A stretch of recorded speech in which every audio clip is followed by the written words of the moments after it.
Hey guys, and welcome to yet another zoo video.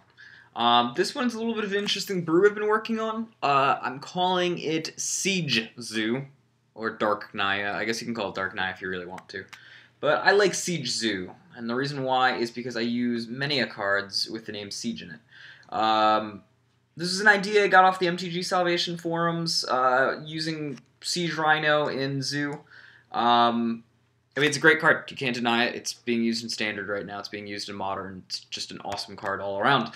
But I couldn't figure out a really good way to break it until I thought about how it's a 4/5, and just jokingly how Doran, who also has the name The Siege Tower, they both love sieging in the same colors, would turn him into a 5/5, and it's totally on curve. So you could put him down, have a 5, basically a 5/5, even though it's a 0/5, and then curve right into another 5/5 who also tramples and helixes. As such, it took me a while to figure out exactly what I should do. I really got to start the mana base because that's the most important thing to start at in this Siege Zoo deck. When I first made this, I made a mid-range deck that used mana fixing, and it was fine, but the problem with my mid-range Zoo decks lately have been anytime I use a mid-range Zoo deck with mana dorks, the mana dorks are good for like turn 1 and 2 and then awful the rest of the game. Horrible. So it's much better to go a little bit more of an aggressive route. Now, I still went an aggressive route, and I didn't have really that many 1-drops. I had mostly 2-drops. And it worked fine, but the mana base was awful because I was trying to do things like fit in a Johnny Vargin. I was trying to fit in like Domri, Abrupt Decays, Lightning Helixes, Kitchen Finks. I was using Oreo King for a while. And that's just it. My mana was everywhere, but it helped me realize what are the good cards, what should I be looking at, and truthfully, the main reason why I'm saying that black is worth splashing if you want to go this route is not, well, Siege Rhino is part of it. Siege Rhino is definitely a great reason. So is Doran. Doran's actually a really good reason in the world of Delver, where this guy can block pretty much everything they own and kill it. And also can just kill everything the opponent owns as well. This thing also kills Siege Rhino for the junk mirrors, and that's amazing. But the main reasoning actually was Abrupt Decay. Simple as that. I've used Abrupt Decay before, and I've only splashed for Abrupt Decay before. Back when I did mostly a junk build or Jund build of Zoo, featuring white for only Path to Exile, Loom Lion, and Wild Noctil, were my only reasonings. I ran white whatsoever in that deck with Abrupt Decay, and I was very enthused by Abrupt Decay then. I'm even more enthused about Abrupt Decay right now. It gets around a lot of things that Zoo has a lot of trouble with, which is things like enchantments or artifacts, planeswalkers, for example. The fact that it just kills something straight up is actually very important because it stops things like, for example, Spellskite. You can kill Spellskite right away with it. You don't need to, and it basically takes the place of Rampager. I want to stress that. I don't feel worse about not having Rampager in the deck. In fact, I feel better about having Abrupt Decay because it kills the same things that Rampager killed. Tarmogoyf, Corsair, Scavenging Ooze, but it does it more reliably. And the big thing about it is, aside from the it can't be countered, which is somewhat relevant, is that it also kills things like Ensnaring Bridge, just other things that we might have problems with. So it's a nice all-around catch card, and it can be sided out, although I very rarely side it out. But what I realized is that Abrupt Decay, Lightning Helix, these are the two cards that I needed to know that I could have by turn 1, turn 2. If you look at my small dudes, all my small dudes are Naya. I've got Loom Lion, I've got Curd Ape, Loom Lion being smaller, but Curd Ape, and Wild Noctil. Those are the big ones. So I needed to make sure that I could split it up evenly for that. If I have a Wild Noctil and Curd Ape in my hand, I can go turn 1 Stomping Ground, and then turn 2, doesn't matter. I have the Stomping Ground for the Curd Ape, which is the reason why we've got more Curd Apes than not.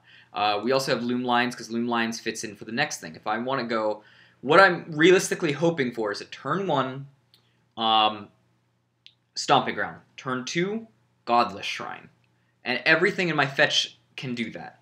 Arid Mesa can get those 2 lands. My Verdant Catacombs can get those 2 lands. My Windswept Heath can get those 2 lands. That's the most important part. And actually, once I started building it with that mana base in mind, I was actually able to really easily get the cards I was looking for. So that way I could always have Abrupt Decay mana open, always have Lightning Helix mana open. It also curves well into the fact that if I go Stomping Ground, Godless Shrine, I can still play Tarmogoyf. I can still play Loom Lion. I can still play Kirdape if I have an opening hand. The only problem that I could have in that possible situation is opening a hand of Wild Noctowl and 2 Kirdapes, in which case then I have to fetch a little weirdly in order to pull that off. But I could realistically still go Temple Garden turn 1 to cast, or not Temple Garden, like Blood Crypt turn 1 to cast the Kirdape. You want to cast the Kirdape right away, and then Temple Garden as my next thing that I can do, and that way I can cast Kirdape and Wild Noctowl still, while still having Abrupt Decay and Lightning Helix mana open. If you get 3 Kirdapes in your hand, you just gotta wait on it. It's just, you probably have better things to do anyways, like Abrupt Decay or Lightning Helix or something, so it doesn't actually really matter that much. You can still find ways to slow roll out, putting out 3 Kirdapes, but that's, I think, never happened to me. But to go on to talk about the other guys, we talked about Abrupt Decay, we talked about Lightning Helix, Lightning Bolt. Path to Exile is a 3 of because, well, I've got Abrupt Decay. It does almost the same thing that Path to Exile does. Path to Exile obviously exiles a creature, which is very relevant when you're talking about things like Wormcoil Engine. But Abrupt Decay does most of the things that Path would also do, aka Tarmogoyf. So we talked about those lands. I'm running 22 lands here, those instances. I'm running 22 lands here because I need to reliably get up to 3 mana, and 22 seems to hit that pretty easily. It's on the lower end of things, but I don't necessarily mind because I'm still going to be aggressive, and my 3 drops just dramatically win the game for me as soon as I play them. Doran, obviously, is a big one. It's a 3 of, not a 4 of. In Tribal Flames decks, Giest dies pretty easily, which is why you can run 4 of pretty easily there. You can use him as a suicide attacker attack. He gets blocked. You still dealt the 4 damage, cast another Geist of St. Taft to replace him. He functions as a burn spell. However, Doran functions as a dude. He functions as a vanilla, not a vanilla beater, but a beater. He turns your Tarmogoyfs into, if they're 4/5, into 5/5s. He turns Siege Rhino into 5/5s.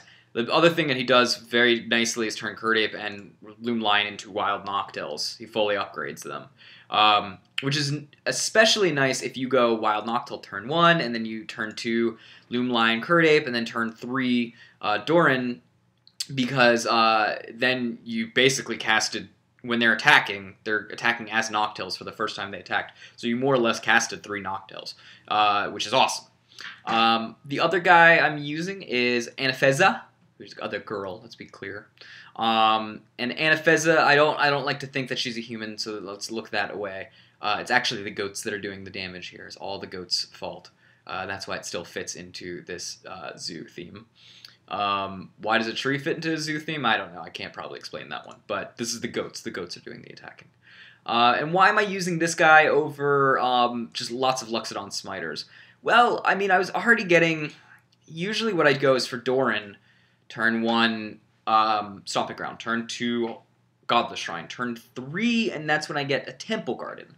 So I can cast Luxodon Smiter off that. In fact, I would need to... I wouldn't need to. I can cast anything off that at that point. But that's what I was doing just to ensure that I had the ability to Doran. It also let me have flexibility with my Abrupt Decay, Lightning Bolt, Helix kind of thing, as well as Path. It just let me have the flexibility to do what I need to do with those manas covered. It also, I have a lot more white than you'd think I would in this, because since this, and this, you know, are all white spells, I actually have, I'm running a lot of white, so it's necessary to get that white. And as far as the green goes, these guys technically count. They have green in them because you need to have Forest, Siege Rhino, Tarmogoyf, Wild Noctowl, pretty much everything. So that's the most important color to get after you establish your colors. And since I was already having that, Anafeza seemed like a better choice than Luxodon Smiter.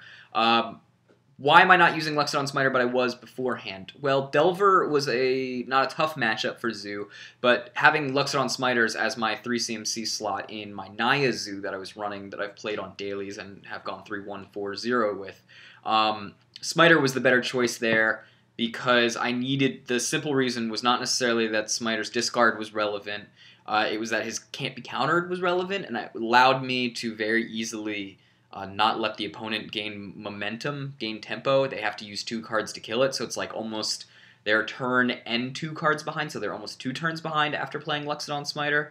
Anafeza doesn't do that. It can be totally countered. However, it does pump Curdate, Loom Lion, and Wild Noctowl out of bolt range, which makes it pretty good versus the Delver matchup. It's not the best in the world, but also it can't be killed very easily. It still has that magical 4 toughness that it needs to have. And aside from that, it also helps me a little bit in my pod matchup since I couldn't fit, with 4 colors, I couldn't fit Scavenging Ooze. So I ended up using using this as a little bit of main deck graveyard hate. It's not the best in the world. It's not the worst in the world either. It's still very relevant to have. It's actually pretty good against Pod. It's not the best against Living End, but it's still genuinely all right. With my sideboard, I have a better matchup against Pod anyways, using my Aven Mind Sensors and Grafdigger's Cage. Why am I using 2 and then 1 Luxodon Smiter? Mostly the Legendary Clause. It's actually completely the Legendary Clause. I would hate to have 2 Anafezas in hand. It's never happened to me with it being down to 2, but it could happen. It realistically could happen, and that's my reasoning for not having 3 of. I needed another 3CMC beater to make my curve nice, you know. So this was the way that I figured would be the best way to do it. I could use Night of the Reliquary. But again, I wanted to make myself a little less graveyard dependent and have Tarmogoyf be the only thing, because there's a lot of graveyard hate going on right now, and I've been seeing a ton of graveyard hate. Just if I play a Tarmogoyf, people bring in graveyard hate against me right now, which I think is the wrong choice against a deck that doesn't really have that much graveyard dependency. But people bring it in because they're scared of Tarmogoyf, so it's just better to acknowledge the fact that people do that and play the Luxodon Smiter. Luxodon Smiter, like I said, also gives me an edge versus the Delver matchup, and being that it's 16% of the metagame right now, it's worth noting. Also, just a general question answered here. Why am I playing this on Cockatrice? I don't have it on MTGO yet. I haven't decided if this is good enough yet to become a main deck, and I don't really want to drop the $40 to upgrade the cards that I have to get this until then. If I decide that this is great, I'm going to go for it. And that's what this is going to be right here. It's going to be 4 rounds in order for me to decide whether or not this is better than Zoo. And to explain that, my Naya Zoo, and to explain that a little further, I've already figured out with some pre-testing that this is actually a very, very, very strong build. It's not weak. It's a little worse to land hate. I can get hated out a little bit.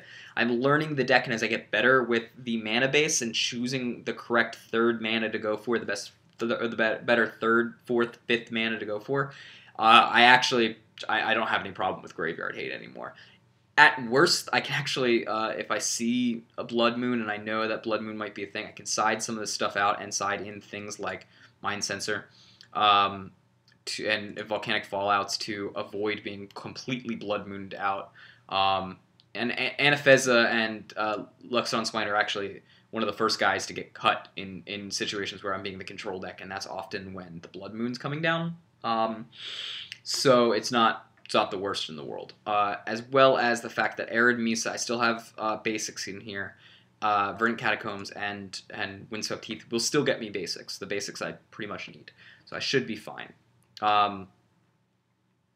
So the testing for this is going to be simply this. I'm not testing how strong the deck is anymore. I'm already understanding that the deck is as strong as my Naya Zoo that I win dailies with, if not stronger. The idea here is to find out if it takes my worse matchups, which would be things like Escape Shift isn't my worst matchup, especially after board, but it is a tough matchup. Pod, Junk, and Red Deck wins. If it can, I can see notable improvement with against those decks specifically, which on paper it sounds like there is. Then this will become my main deck.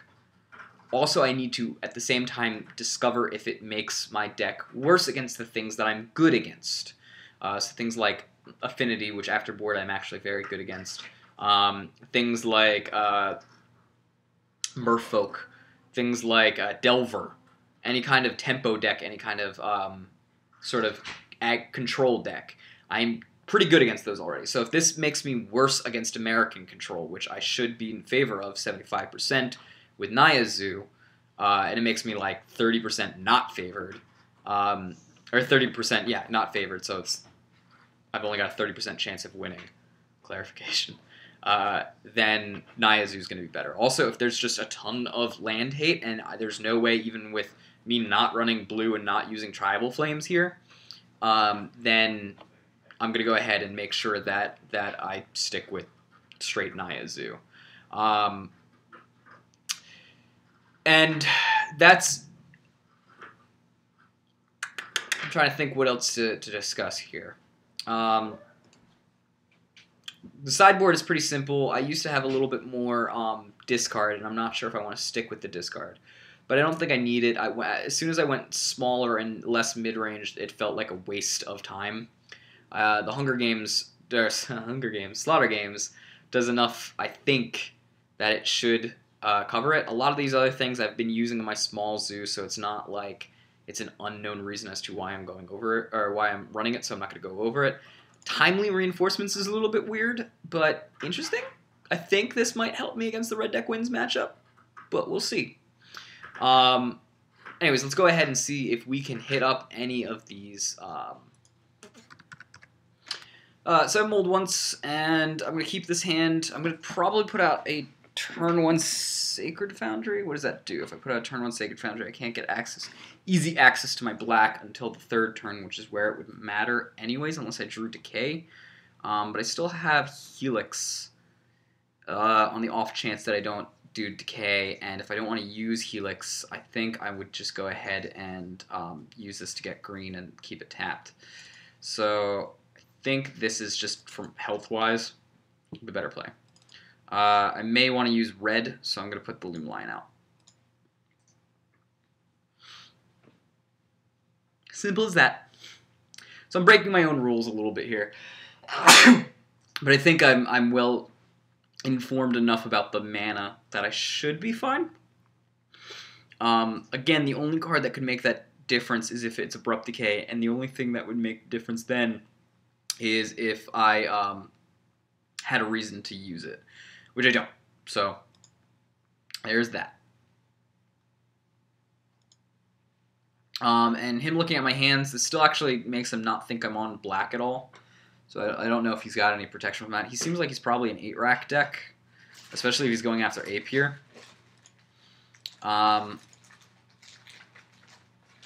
So we'll see here. I got Path to Exile, which is probably useless if it's an 8-rack deck. This can get an Overgrown Tomb, and will spoil that I'm on black. But whatever, that's fine.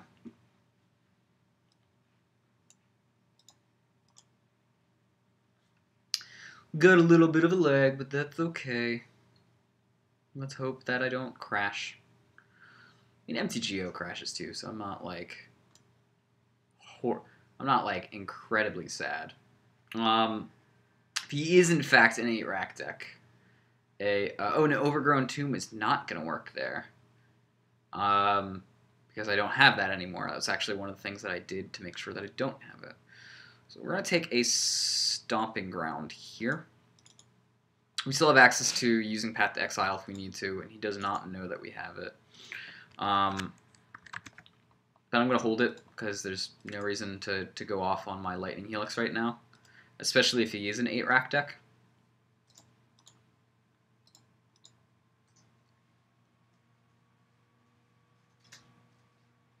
Let's see what he's going to do. If he makes me discard a card, I'm probably going to discard the Inquisition. Inquisition, huh? He made me discard a card. I discard the Lightning Helix. Or I would discard the Path.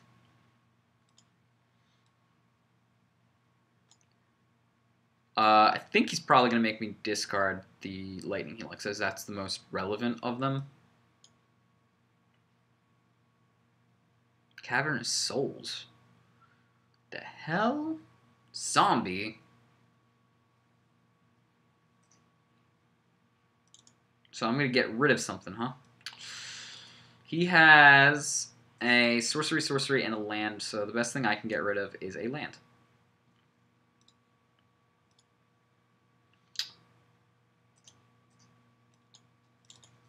Abrupt Decay is a thing. He doesn't have the mana to pop it. It's not really worth me Abrupt Decaying. So I'm just going to attack here.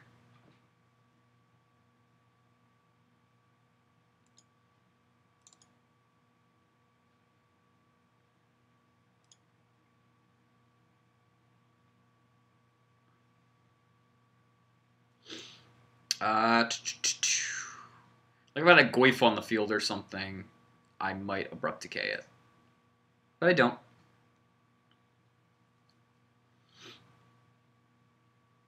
So I don't have a lot of aggression to back this up, but at 3 mana, with an optional 4th mana, so I gotta kick something here. I'm probably gonna kick an instant, because if he makes me discard, I've got instant in the graveyard then.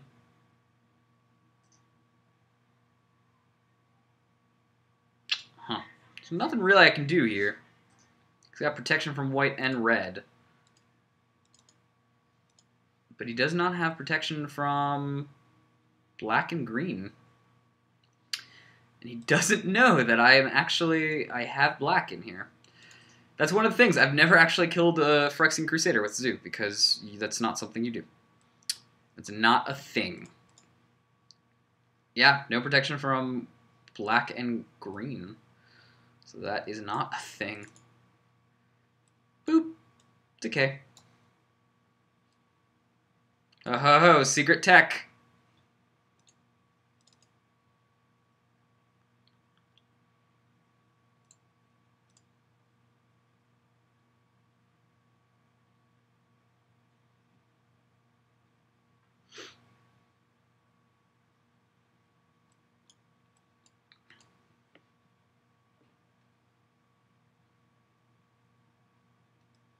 Not cattle. Me cattle.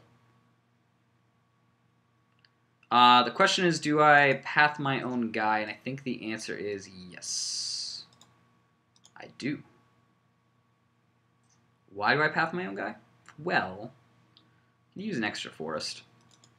And also this turns Siege Rhino on as a live thingamajig.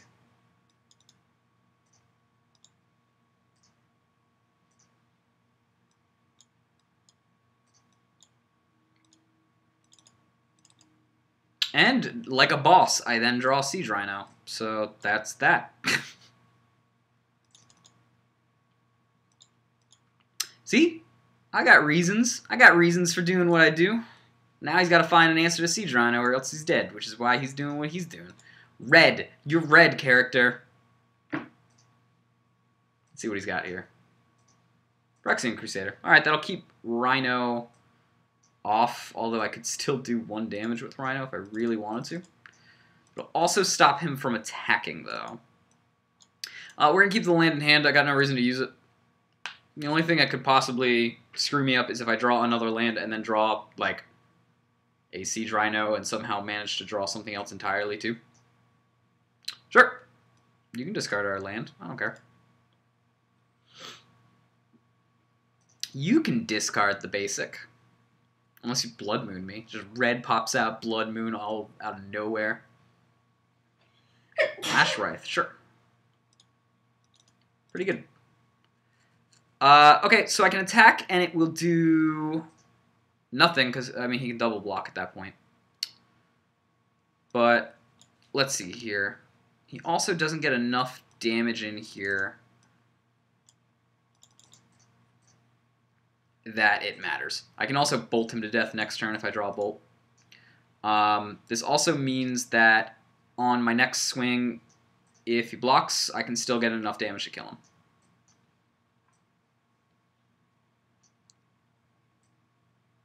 I would still get enough damage to kill him. And if he pops this onto Phyrexian Crusader, he's totally dead. He can't swing. Realistically, he can't. If he pops this on to try to do a insta-kill on me, I mean, it still doesn't do it because I'm at 0 poison.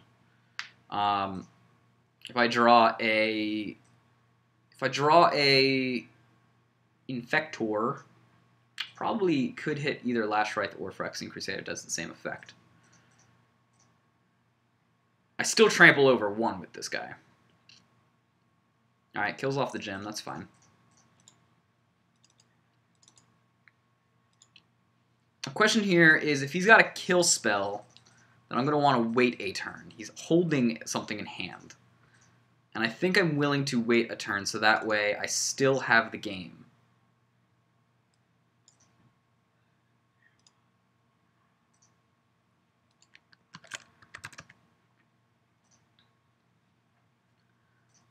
I gotta make sure that he doesn't have, like, kill spells. And here I can actually block successfully, too. So it will buy me a turn. If, for example, he drew a Lashwraith and that's what he was doing. He also can't instant equip with, like, or not instant equip, but the pay the 0 mana equip cost because he's at 2 life. So that limits what he can do.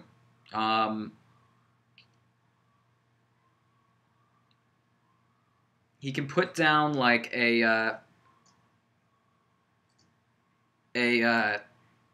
relic. I don't know why he's saying damn every time.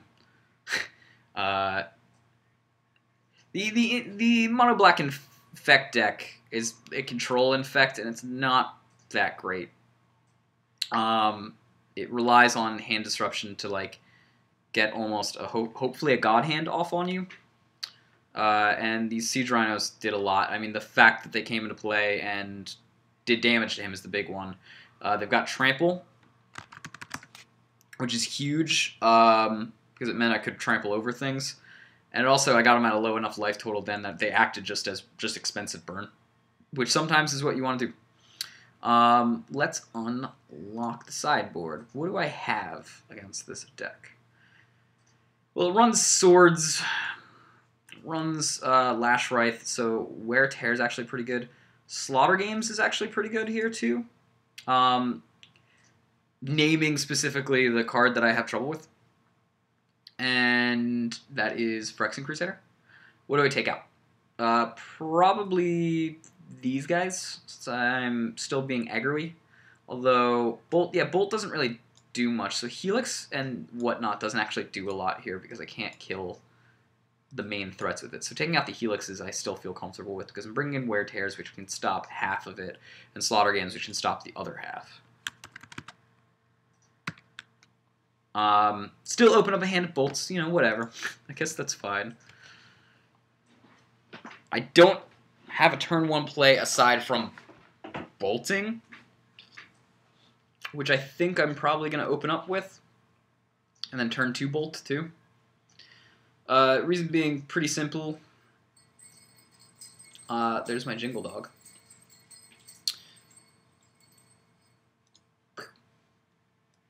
Go ahead and make me discard Luxodon Smiter. You forget that Luxodon Smiter has that clause. It's only ever happened once in my life.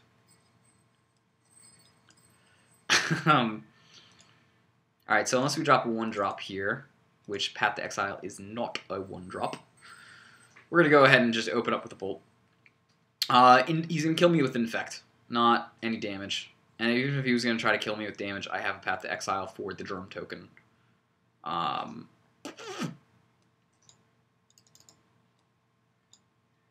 So, let's go ahead and just open up with the Bolt. We'll do it on his end step, just in case he has some crazy thing I need to bolt. But I'm going to take the life. I'm going to die from Infect anyways, so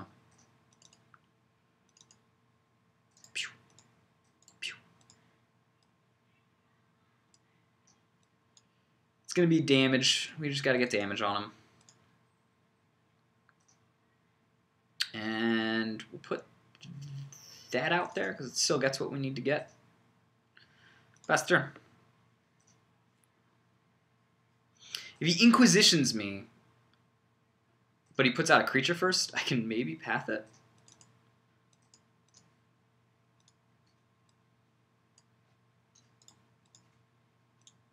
Yeah, that's right. Lose damage. Do damage to yourself. 2 bolts to the face, because I'm a burn deck. Hey, man. Siege Rhino. We might be a burn deck. We might, in fact, be a burn deck. Anyways, I'm going to put down the Luxodon Smiter. There's no reason to waste time.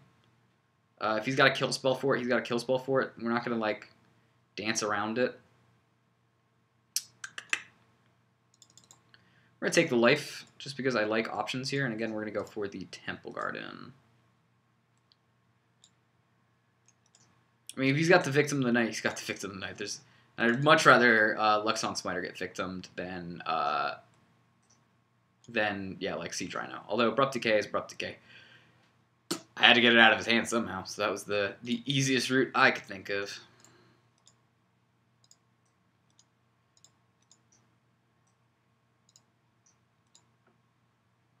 So it's a 4/4, huh?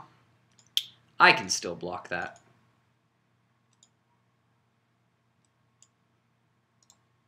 And even if I can't, my life doesn't actually matter. So here I'm going to give basic, probably a basic Plains. Seems to be the most important card in my deck. Though basic Forest, no, I could still go ahead and do that with basic Forest. This will allow me to Abrupt Decay and Lightning Helix at the same time, although I decided out Lightning Helix, so I don't know why I'm even stating that. But hey, man, life is life. I also pat the exiled Germ token. If he doesn't have a land, that's sad for him. He does, so it's a 5/5. I'll let him hit me for 5. But I can path the Germ token, bolt him in the face, and he's down to a virtual some amount.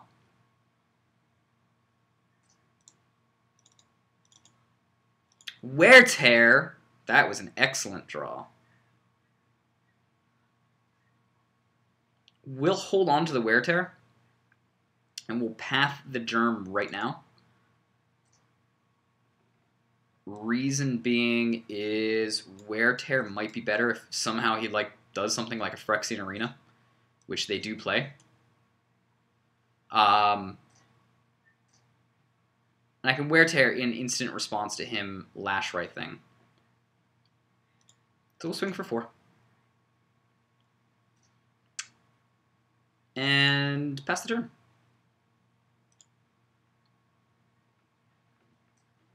So I can instant speed kill the Lash Right that he's got if he tries to just attach to it. If he does it with like 4 life, he's totally dead.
He's still not necessarily dead, but he is pretty close to being dead. Thing's huge. Tarmogoyf, the thing is, fun fact is, he is still... I've got blockers for days. So he can't actually swing.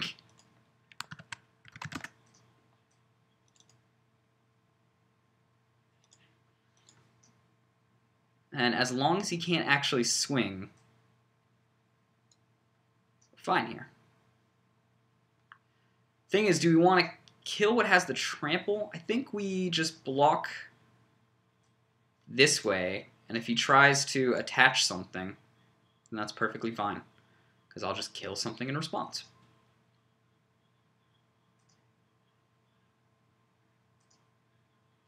So if he tries to flip that Lashwraith over to Vampire Nighthawk, I'll win the game.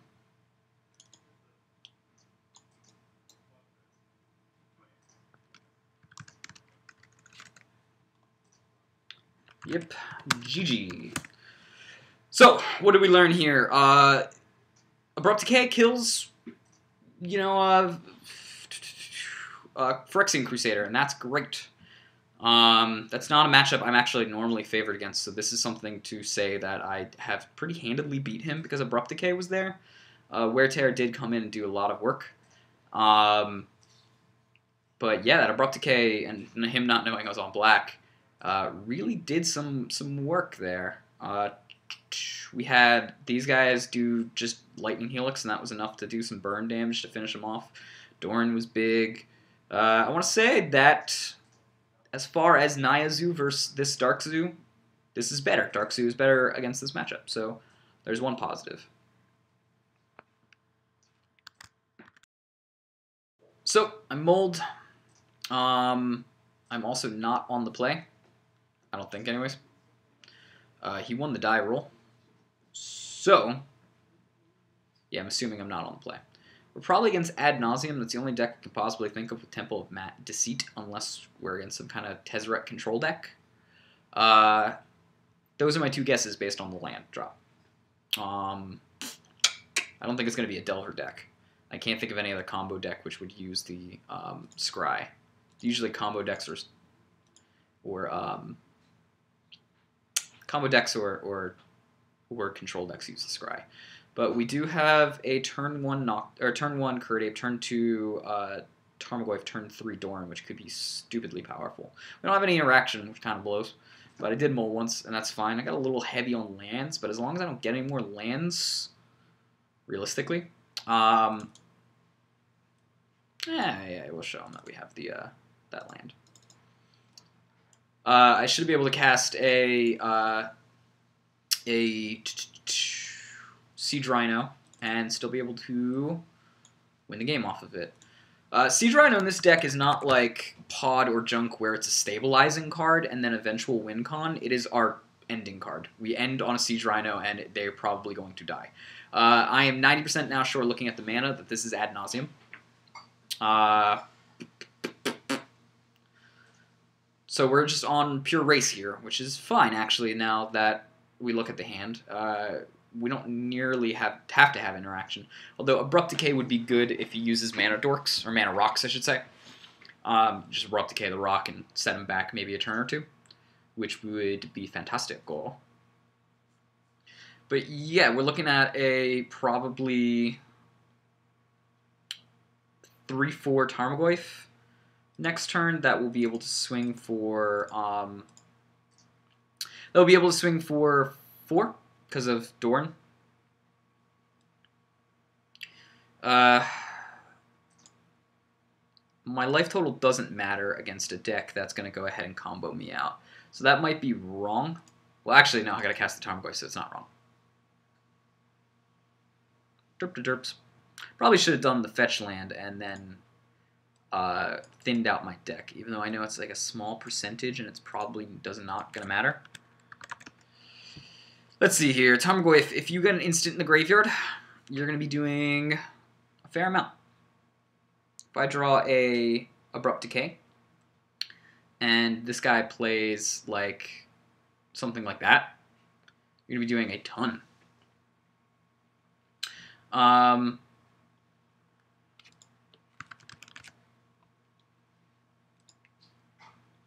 he bought himself a lot of turns. This is definitely not the route that we want to be taking. Is this kind of a beatdown deck?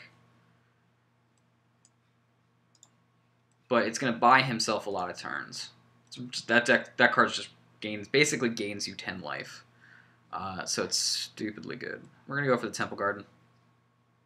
Even though I do have white in my hand, is that a smart move? Am I going to want to get... Well, an Overgrown Tomb I don't want.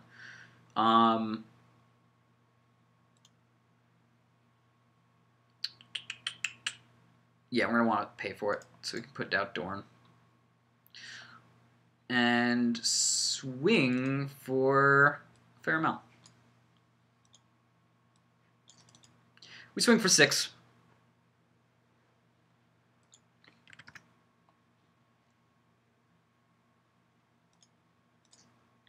So 6 plus 5, unless he takes 1 life from a fetch land, it is a 3-turn clock. Well, now it is a 2-turn clock. It's an ad nauseum, sure. I don't think he's not going to go off.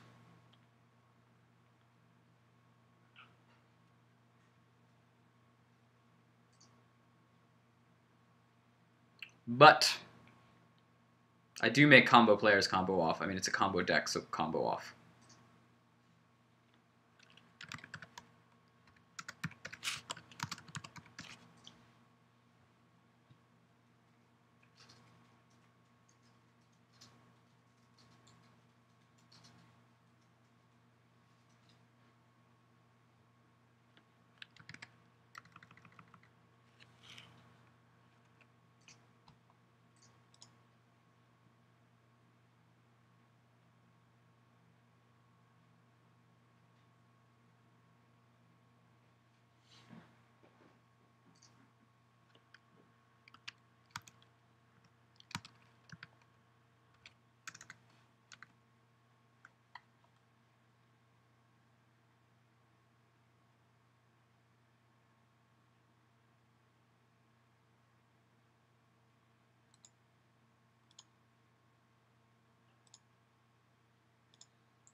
Alright, so he had, because again, we got to see his deck because I forced him to combo off. This is going to be what we're going to do here. He's basically just a truly and utterly combo deck. So Wear Tear is pretty good. Stony Silence is good. Aven Mind Sensor can screw him on mana. Slaughter Games will basically end him. We're going to take out Path to Exiles because they're wasteful. We're going to take out Lightning Helixes and a Bolt. We should be pretty well favored now, which we wouldn't be if we were Naya Zoo.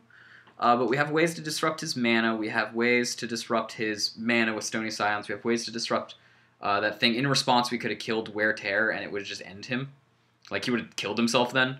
And then we can also Slaughter Games for Lightning Storm, I believe it was called, right? Just making sure it's that Lightning Storm. And he won't be able to combo off then. This is a pure race hand. The question is, do we have enough to race?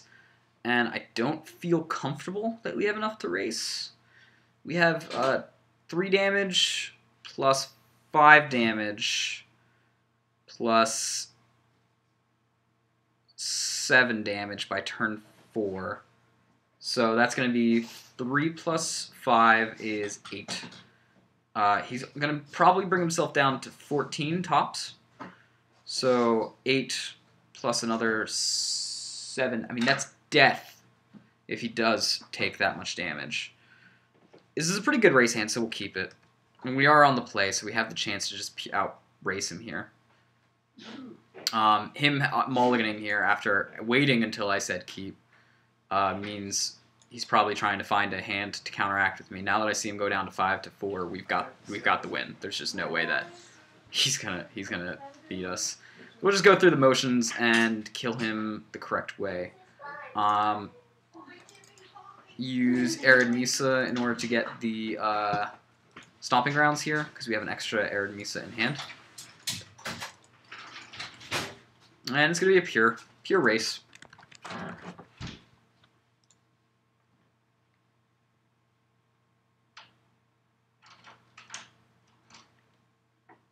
And that's actually not the worst thing in the world. It's just pure race him so that he doesn't know that I've got like totally interactive cards and I should have the up when it comes time to library.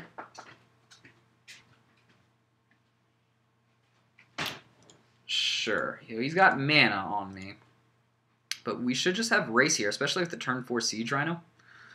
And we're basically guaranteed the turn 4 Siege Rhino.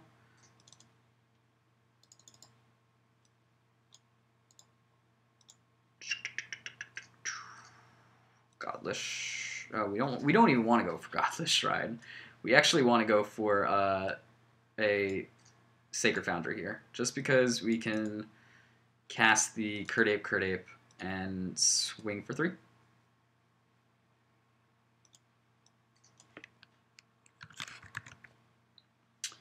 If I drew a motherfucking,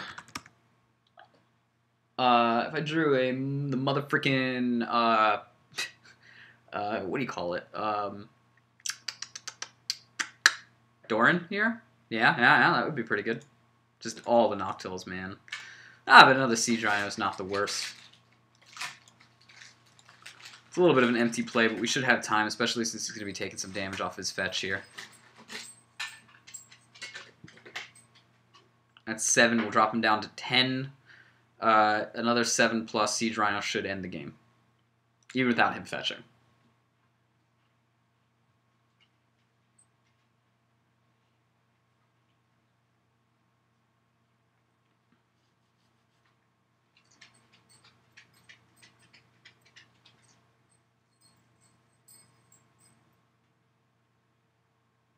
Sure, Pentad Prison.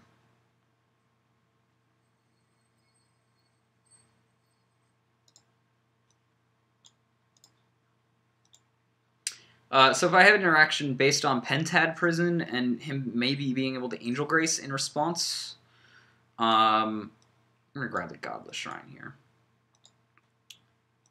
It's going to be worth using the interaction. We don't. We end up just drawing a basic Forest. And that's fine and dandy. Let's see if we can have him trigger the Angel's Grace on our turn. If he doesn't have the Angel's Grace, we win. It's as simple as that. He's got to use the Pentad Prison in order to do the Angel's Grace, which is going to pop him down a turn.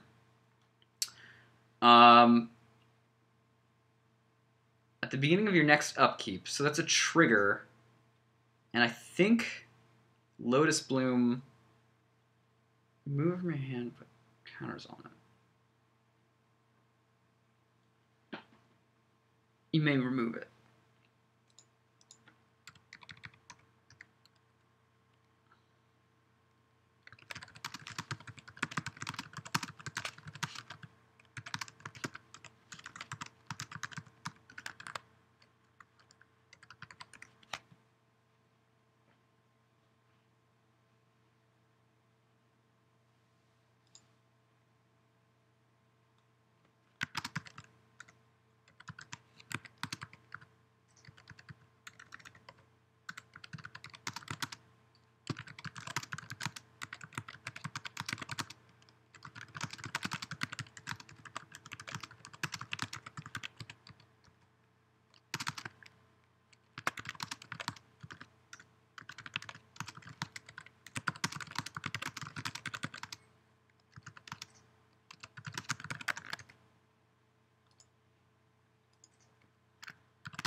Alright, so I had to do a little bit of checking, but yes, pact negotiation, he can trigger the choose his order of what he wants to resolve first and can survive his pact.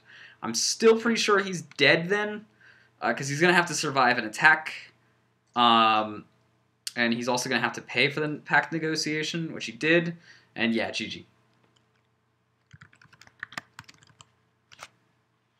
So he doesn't know that I've got hate cards. And we see the hate cards, and we almost have mana for it, as well as we do have a pretty good aggression, so we'll keep that.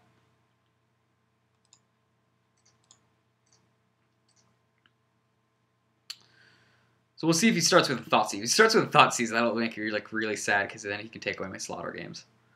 But he's not. He is going to what? Serum Visions? Sure. Serum Visions is not the worst thing in the world, because that means we can still aggress him with the Wild Noctowl. And we'll play Slaughter games before we'll play Siege Rhino, just in case he has like the Angel's Grace. So I gotta wait. Thinking about this, Angel's Grace can save him the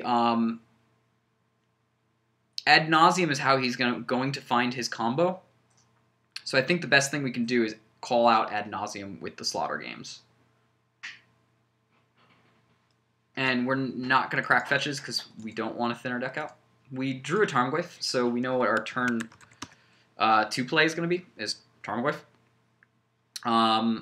With a land in the graveyard and a sorcery there, reliably an instant will allow us to kill him. So he's got the Lotus Bloom, but he's probably going to have to wait for the Lotus Bloom to come off of Suspend. Although now we know that we're just going to go for the... probably just... Well, we've got to get red. We can still get black off of this guy. So we're going to get a Sacred Foundry. The question is, do we want more red or do we want more white? And I think we want more white. But if we have 2 turns, we should be able to Slaughter games and win. Especially if he's like trying to land like a piece to stay alive, and then he has to dirtle around a little bit. That would be the best bet.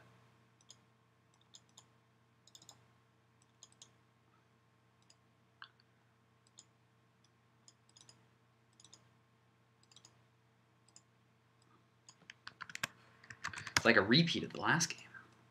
Except I'm not favored in speed this time. Alright, so he's dirtling. This means he's not going to combo off this turn, which buys us at least 1 more turn to do damage to him. We'll be doing 7, so it's not going to kill him, but it'll bring him down to half-life.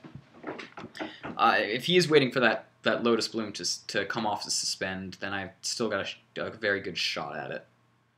If he doesn't put down a land, then we still got a great shot at it to be able to Slaughter games him. We also need a land to Slaughter games him, so that's an issue. We are hoping that land will be enough, but we do have enough aggression that we should just be able to win naturally, and force him to... My land, it doesn't matter how much life I've got. He's got enough lands to kill me with his Lightning Storm.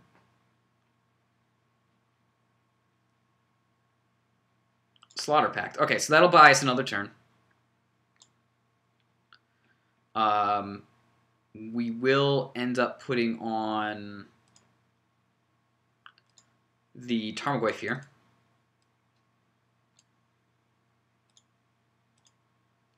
And Tarmogoyf will now be a 4/5.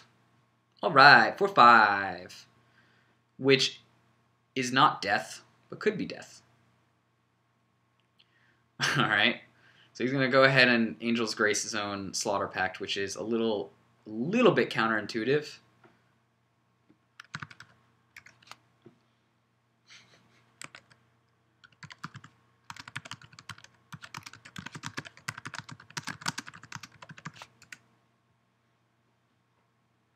Alright, so he's going to go Shimmying Spirit Guide. Is he going to try to combo off here?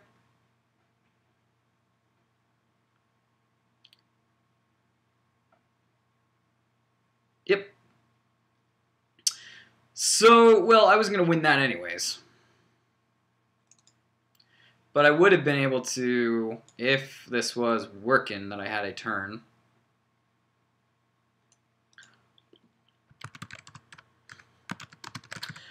I had a shot, Slaughter games. But, I mean, Naya Zoo wouldn't have done any better either. I could have maybe put out a Thalia, if that Slaughter games in my sideboard was Thalia, which it never is now. So Naya Zoo is still worse than this. We'll try out one more round and see if Naya Zoo would have been fine. GG.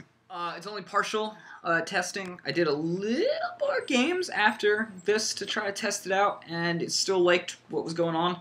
It's very powerful, man. It seems better in the a little bit better in the combo matches because of Abrupt Decay's existence as well as Anafeza's. And it lets me have a little bit more here. I'm just thinking that I'm probably going to want some discard. Although I got to figure out what I want to side out for discard. But yeah, I mean, it does a lot of damage. I don't think I lose any speed. I'm still going pretty fast. There was a lot of games where I still did turn 1 Noctil, turn 2 Tarmogoyf, turn 3 Doran, and it's still then doing enough damage. So like it was 2 damage. Or sorry, 3 damage plus 3 damage plus 5 damage. So I still had like the same clock. The only difference was my long game was better. My short game was not all in, and I had just more options. That's the big one, is that I've got more options. So this basically feels like my Naya Zoo that I've been working on, just with more options, which is not a bad thing whatsoever. That being said, yeah, the sideboard can definitely do some changes. This mana base is rock solid. I wouldn't change it at all. My instances seem pretty good. The only creatures that I might change is, again, Anafeza, maybe the 2 Loon Lions, although I hesitate on that. Luxodon Smiter is totally an open slot to be messed with. It could be anything so long as it's got, as long as that anything has the option to either be green, red on one mana symbol, and white-black on the other one. If you guys have any suggestions, let me know. There might be an obvious one that I'm just totally brain farting. I suppose, Planeswalkers. The only one I can think of is Domri or a Johnny Color of the Pride, and they're the wrong colors. It's, again, that's mana intensiveness. Maybe I could get away with running 3 of these, but I have opened up hands with like a Luxodon Smiter and like an Anafeza, so it's iffy. The side can change totally. I'm not like super experienced with black-green, so I could be missing something. This is really aggressive still, however. Yeah, it's still super aggressive, which is great. That's a good thing. Loomline Kurdig could probably be a 3-3 split. I just like red more, since it seems like more of a turn 1 play for me over here. Yeah, it probably could be a 3-3 split now I'm thinking about it. Overall, yes. Can I answer the question, does it make my good matchups better and my worst matchups better? And does it not make my good matchups worse? I very briefly tested against Red Deck wins today, and the one time I tested against them, I lost barely. And we had to do more with mulligans and lands than anything else, and that was when I was beginning. So I was a little shaky on lands. Delver, I have not lost a single time against Delver. But that's not new for Zoo. Zoo has always been about, I think, a 4 out of 5 matchup against pre-board Delver, and then 5 out of 5 afterboard.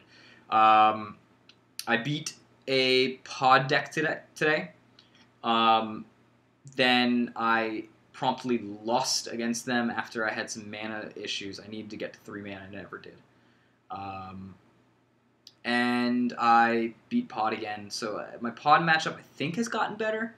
Really got to check again. I got to really compare the two. My junk matchup is way better.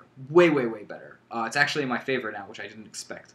I think with a tweak to the sideboard, so that way I can have some discard, like some Thought Seizes in the side, maybe. Maybe take out Aven Mind Sensor for it. I think my combo matchup will get better. My Scape Shift matchup should stay the same if I'm able to just discard if I'm able to discard Scape Shift and buy myself a turn or two, where they're going to go ahead and dig through time. I should be strongly favored then. So this is going to take some more testing on my end before I take it up to mtgo. maybe another 2 or 3 days for me to like hardcore test this and see if it's worth it. But hopefully the next video you see me is actually doing it on mtgo with like a daily. Thanks for watching, guys, and remember, feed your animals, especially the sea rhino.